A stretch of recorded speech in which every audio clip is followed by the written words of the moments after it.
Radhe Radhe friends, रसोई की रंग बिरंगी दुनिया में आप सबका स्वागत है। आज मैं शेयर करूंगी प्रोटीन, आयरन और फाइबर से भरपूर साबुत मूंग के लड्डू की रेसिपी, जो खाने में तो टेस्टी है ही, साथ ही हमारी हेल्थ के लिए भी बहुत ही ज़्यादा फायदेमंद है। यह हमारी पाचन शक्ति को बढ़ाते हैं और जिन लोगों को भूख से संबंधित समस्याएं होती हैं तो उन लोगों की भूख को भी बढ़ाते हैं। तो चलिए ज़्यादा देर ना करते हुए रेसिपी शुरू करते हैं। तो हरी मूंग के लड्डू बनाने के लिए यहाँ पर मैंने 2 कप हरी मूंग ले ली है और इन्हें मैंने अच्छे से धो लिया है और धोने के बाद इन्हें 2 से 3 घंटे धूप में सुखा लिया है। वजन में ये मूंग 400 ग्राम है, तो 400 ग्राम मूंग के अकॉर्डिंग ही हम सारी मेजरमेंट करेंगे और उसी के अकॉर्डिंग ही हम सारा सामान इसमें डालेंगे। तो अगर आपके पास टाइम ना हो और आप मूंग को धोना नहीं चाहते तो आप इसे गीले कपड़े से ही पोंछ लीजिएगा, फिर आप मूंग के लड्डू बना सकते हैं। तो यहाँ पर देखिए एक कढ़ाई ले ली है और उसमें मैंने ये सारे मूंग डाल दिए हैं और इन मूंग को हमें लो टू मीडियम फ्लेम पर अच्छे से सेक लेना है और हमें इन्हें तब तक सेकना है जब तक कि इनका हल्का सा कलर चेंज ना हो जाए और इनमें हल्की हल्की खुशबू आने तक हमें इन्हें सेक लेना है। हमें इन्हें सेकना इसलिए है ताकि इसके अंदर जितना भी थोड़ा बहुत मॉइस्चर होगा वो निकल जाए, क्योंकि हमने मूंग को धोया था। तो यहाँ पे देखिए मैंने सारे मूंग को सेक लिया है और यहाँ पर अलग प्लेट में निकाल लिया है और इन्हें ठंडा होने के लिए रख देंगे और ठंडा हो जाने के बाद इन्हें हम मिक्सी के जार में डालकर पीस लेंगे, जैसे हम लड्डू के लिए आटा पीसते हैं वैसे ही। तो यहाँ पे देखिए मैंने 1 कप साबुत मूंग यहाँ पे डाले हैं और इन्हें पीस लिया है और ये जो मूंग का जो पाउडर बनेगा वो हल्का दरदरा जैसे सूजी होती है वैसे ही पीसकर तैयार होगा, बहुत ज्यादा महीन बेसन की तरह नहीं पीस पाएगा ये। तो यहाँ पर सारी मूंग को पीसने के बाद मैंने इस पाउडर को कढ़ाई में डाल दिया है और कढ़ाई में डालकर यहाँ पर हम 1 बड़ा सर्विंग स्पून देसी घी भी डाल देंगे और जैसे जैसे ये घी पिघलता जाएगा और इस बेसन में मिलता जाएगा, मूंग का जो बेसन बनाया हमने उसमें मिलता जाएगा, तो इसका जो बेसन का कलर है वो भी चेंज होता जाएगा। और अब हम इस पाउडर को हमें लो टू मीडियम फ्लेम पर अच्छे से भून लेना है जब तक कि इसके अंदर अच्छे से खुशबू ना आने लगे। तो आप इसको लो से मीडियम फ्लेम पर ही भूनिएगा, ज़्यादा जल्दबाजी नहीं करनी है, हमें हाई फ्लेम पे बिल्कुल भी नहीं सेकना है, नहीं तो फिर इसका जो कच्चापन है वो बिल्कुल भी नहीं जाएगा और ये कच्चे रह जाएंगे और फिर हमें दिक्कत होगी, फ़ायदे की जगह फिर नुकसान भी हो सकता है, इसलिए हमें इसको अच्छे से सेकना है। तो यहाँ पे देखिए मुझे घी थोड़ा कम लग रहा है तो मैंने 1 चम्मच घी और डाल दिया है और फिर हमें इसे अच्छे से मिक्स करते जाना है और मिक्स करते हुए लगातार इसको चलाते हुए हमें सेकना है, छोड़ना बिल्कुल भी नहीं है। तो यहाँ पे देखिए मूंग का जो पाउडर हमने बनाया था वो आधे से ज़्यादा सिक चुका है, इसमें अच्छी सी खुशबू भी आने लगी है, भीनी भीनी सी। तो अब हम इसमें कुछ ड्राई फ्रूट्स डाल देंगे।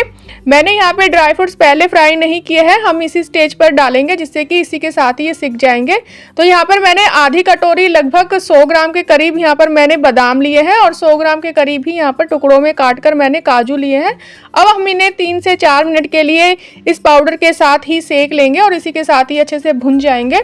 और उसके बाद हम इसमें 1 कप घिसा हुआ खोपरा डालेंगे और इसको भी हम 1 मिनट के लिए भून लेंगे। जब इसमें हल्की सी खोपरे की जैसी खुशबू आने लगती है, नारियल जैसी, तब तक हमें इसे सेकना है और उसके बाद हमें गैस की फ्लेम को बिल्कुल ऑफ कर देना है। खोपरे को ज़्यादा देर तक नहीं सेकना है, नहीं तो फिर ये टेस्टी होने के बजाय कड़वा हो जाएगा, इसलिए हमें ज़्यादा देर तक खोपरे को नहीं सेकना है। तो यहाँ पे देखिए खोपरे को भी यहाँ पे सेक लिया है मैंने इस मूंग के पाउडर के साथ और गैस की फ्लेम को ऑफ कर देंगे और इसको हम दूसरी प्लेट में निकाल लेंगे, क्योंकि अगर हम इसी कढ़ाई में छोड़ेंगे तो ये नीचे से जल जाएगा। तो यहाँ पर मैंने दूसरी परात में निकाल लिया है। तो अब उसी कढ़ाई में हम डालेंगे गुड़। तो यहाँ पे जितने हमने मूंग लिए हैं उतने ही मैंने यहाँ पर गुड़ लिया है। अगर आप ज़्यादा मीठा खाना पसंद नहीं करते हैं तो आप इसमें 300 ग्राम के करीब गुड़ डाल लीजिएगा। इसके साथ ही हम इसमें 1 चम्मच पानी डाल देंगे जिससे कि गुड़ हमारा जल्दी से पिघल जाएगा। तो गुड़ को हमें लो टू मीडियम फ्लेम पर लगातार चलाते हुए पिघला लेना है, हमें गुड़ की कोई चाशनी वगैरह बिल्कुल भी नहीं बनानी है। तो देखिए गुड़ पिघल चुका है। अब हम इसमें डाल देंगे घी। तो यहाँ पर मैंने 2 से 3 चम्मच घी डाल देंगे और घी को अच्छे से मिक्स कर लेंगे और जब घी इसमें अच्छे से मिक्स हो जाएगा उसके बाद हम गैस की फ्लेम को ऑफ कर देंगे और जितना भी हमारा मिक्सचर था जो हमने सेक कर तैयार किया है वो इस कढ़ाई में डाल देंगे। तो देखिए यहाँ पर गुड़ हमारा पिघल चुका है और साथ ही घी भी हमारा बिल्कुल मेल्ट हो चुका है। तो अब हम गैस की फ्लेम को बंद कर देंगे बिल्कुल और इसके बाद हम इसी में ही सारा मिक्सचर डाल देंगे और इसको अच्छे से मिक्स कर लेंगे। मैंने यहाँ पर इसीलिए डाल दिया है कढ़ाई में जिससे कि सारा घी इसी के अंदर अब्जॉर्ब हो जाएगा। अगर हम उस परात में अगर हम ये गुड़ का मिक्सचर डालते तो आधा गुड़ कढ़ाई में ही रह जाता, इसलिए मैंने इसी के अंदर डाल दिया है और इसको एक बार अच्छे से मिक्स कर लेंगे। आप देख रहे होंगे कि ये बिल्कुल पतला लग रहा है, लेकिन जैसे जैसे ये मिक्स होता जाएगा और हल्का हल्का ठंडा होता जाएगा तो बहुत ही गाढ़ा हो जाएगा। तो यहाँ पर हम डाल देंगे इलायची पाउडर। यहाँ पे मैंने 6 से 7 इलायची को कूट लिया है और इसको अच्छे से मिक्स करके हम फिर इसको दूसरी परात में निकाल लेंगे, नहीं तो ये इसके अंदर ही सेट हो जाएगा। तो यहाँ पे देखिए मैंने इसको निकाल लिया है, इसको हल्का सा ठंडा कर लेंगे। तो यहाँ पर घी मुझे कम लग रहा है तो हम यहाँ पर थोड़ा घी और डालेंगे। तो हम यहाँ पर घी को गर्म करके डालेंगे, अगर हम पिघला हुआ घी नहीं डालेंगे तो फिर वो जमा जमा रह जाएगा, इसलिए हमें घी को गर्म करके डालना है। और यहाँ पर पूरे जो लड्डू की जो रेसिपी है, 400 ग्राम मूंग की जो हम लड्डू बना रहे हैं उसमें लगभग 300 ग्राम के करीब घी लग जाएगा। अगर आप ज़्यादा घी नहीं डालना चाहते तो आप घी की क्वांटिटी को थोड़ा कम कर सकते हैं, लेकिन 250 ग्राम के करीब तो घी इसमें जाएगा ही जाएगा। अगर हम उससे कम घी डालेंगे तो लड्डू जो है बंध नहीं पाएंगे, इसलिए हमें थोड़ा घी इसमें डालना ही पड़ेगा। अब घी डालने के बाद हम इसे अच्छे से मिक्स कर लेंगे और इसको अच्छे से मिक्स करने के बाद ही हम लड्डू बनाएंगे। तो इसे घी को हमें अच्छे से मैश करते हुए दोनों हाथों से मुट्ठी बांधते हुए इसमें मिक्स करना है। ये जितना भी सारा घी है, मूंग जो है सब घी को अब्जॉर्ब कर लेगा।